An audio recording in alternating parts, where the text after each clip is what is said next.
Here's a video of what I learned about smoking a chicken at barbecue school. I had a blast at Bar-A-BBQ in Montgomery, Texas here. I learned everything about cooking temperatures, to the kinds of wood and why they use it, and a bunch of other goodies I think you're gonna like. Hope you enjoy it. Hour and a half, we're looking at putting chickens on here, so I'm kind of just getting the coal bed forming. So at like 7:30. Yeah, between 7:30 and 8, I like to get chickens on. And how long will it take to cook a chicken? Chicken's about, roughly an hour 15, an hour and a half timeline on the cook. So that's a lot quicker than everything else, right? Yeah. With chicken, I'm used to low and slow. Okay.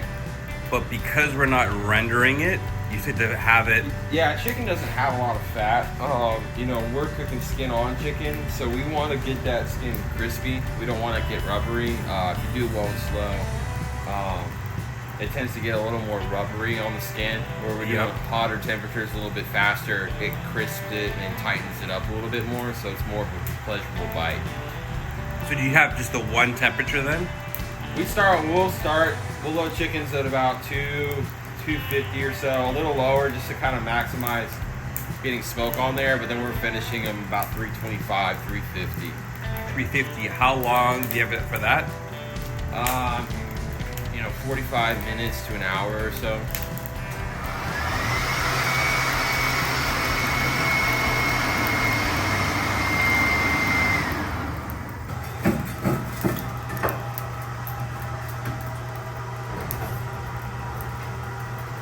Chicken halves, skin on. What I'm doing is kind of just tucking the wing back. I'm setting these upside down for now so I can season this side and then flip them over and season that presentation side last. Why is post oak the ideal wood for this? So post oak has become the traditional wood of, Central Texas style, or German style barbecue, from the hill country. Yep. The reason being is that it's the most common wood found in that region of Texas. So naturally, by that it became the most common cooking wood. Being resourceful, using what's around you. But over time, it's become kind of the staple of the flavor profile. So we're more southeast Texas here. So our wood here is more red oak and pecan. However, we prefer the flavor profile you get from post oak. It burns pretty mild. It's not too overbearing. It burns pretty good. It doesn't burn down too fast. Doesn't smolder too long. It's a pretty balanced wood. I like the sweeter components you can get out of it. Cooking at hotter temperatures with it, kind of get like a vanilla aroma almost. So really what started as it being a regional thing, with barbecue, this style of barbecue, comes from, those smaller towns in Central Texas where you got a lot of German and Czech immigrants that moved over here and opened up butcher shops. Back in the heyday before you had refrigerators, whatever meat you didn't sell that week that was going to spoil, you would cook at the end of the week so it didn't go bad, and invite the neighborhood or your families, just have a barbecue. So that's kind of where this all started from. Now you go to deeper around here in East Texas, you're going to find a lot of pecan, a lot of red oak. You go to South Texas, you're going to find more mesquite, as well as the western part of Texas.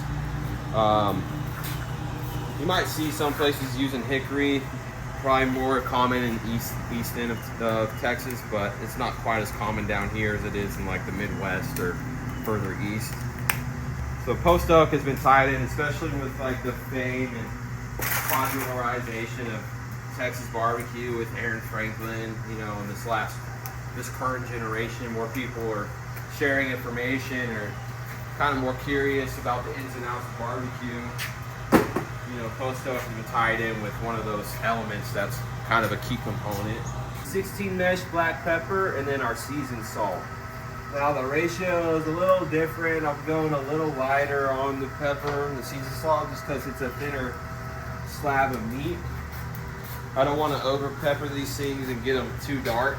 You know, we pretty much do everything with 16 mesh black pepper and our seasoned salt. It's just the ratios kind of vary from protein to protein.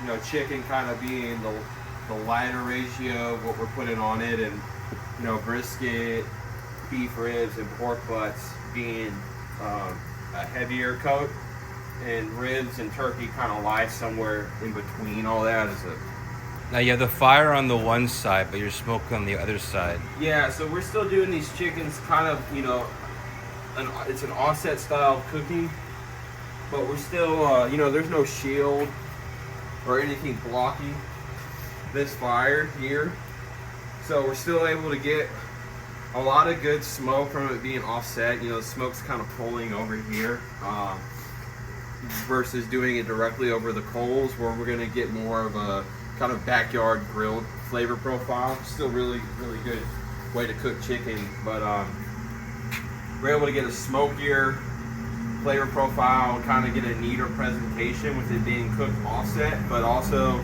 with there being no way of really blocking the heat. We're still getting a good amount of radiant kind of direct heat, which is great for that skin. It's going to really kind of crisp it up nicely. You don't really need to slow cook chicken. There's not a whole lot of collagen or fat we're trying to break down in these. And also, no one likes dry chicken. You know, I think cooking them indirect this way, they hold a lot longer too, for service. You know, because you know, these are sitting in that warmer until we sell them all. You know, which, you know, there's some days we might sell them all by 2 o'clock, but there's some days, you know, we're open till 4 and we still have chicken to serve at 4 o'clock. So by cooking them indirect like that, the little bit of fat the chicken does have and those juices are kind of staying intact more. Where you're doing it directly over the coals, a lot of that fat's rendering out and dripping into the coals and creating smoke that way, which gives you that unique flavor profile. But that being said, a lot of that juice that we're kind of retaining cooking this way, doing it directly, that's dripping out. So the shelf life is a lot shorter. I think it tastes a lot better, but it doesn't hold quite as long. So, you know, if you're a place that's just cranking out chickens by the hour and you have the manpower to do it, like direct heat's definitely the way. And so now you season both sides and you give it a little spritz of water. Yeah, that way that salt can start penetrating through that skin. It's gonna allow that pepper to kind of tack up and stick on there. At what temperature is it now? If I close this down right now, it'd be anywhere probably 225 to 250. And by leaving this open, you said it lets it sweat a little bit? Yeah, I just want that rub to kind of sit on that chicken a little bit more. I want it to bind a little bit more. Kind of see that salt start to disappear. The pepper starts to become more visible. These start to look a little more wet. Just a couple more minutes. But how humid it is today, you know, and then activating that water on there kind of speeds up the process a little bit. You know, ideally, I would like to season these ahead of time, but if I don't, you know, I just kind of season them on there. That way I'm not like wasting trays and space. You know, I can kind of prep them on there and just let it hang out for a little bit before I shut it down. You got that wood there, kind of propping it open? Yeah, just allow a little more airflow. Looks like it needs a little extra boost, so I'm going to keep it propped open a little more. And so this chicken's at 350 now, right? Yeah, so.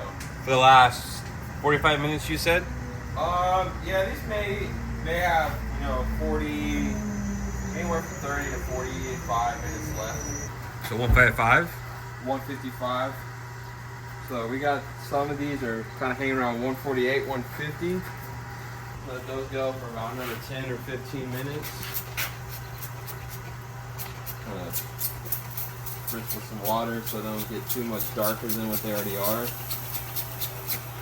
And you're putting some barbecue sauce on? Yeah, so these breasts are all probing around 155. So we're putting this glaze on. We're gonna let it set for a few minutes on here to kind of get tacky, settle in, and then we'll pull these off and put them on trays and stick them in the warmer. We don't wrap these up. You know, we just kind of gently place these on trays. Just let them breathe? Yeah. Thank you for watching. If you've gotten this far, I'm hoping and I'm assuming you're a fan. There'll be lots more barbecue videos on this channel, so please like the video to help the algorithm and subscribe so you get more barbecue videos when they are live.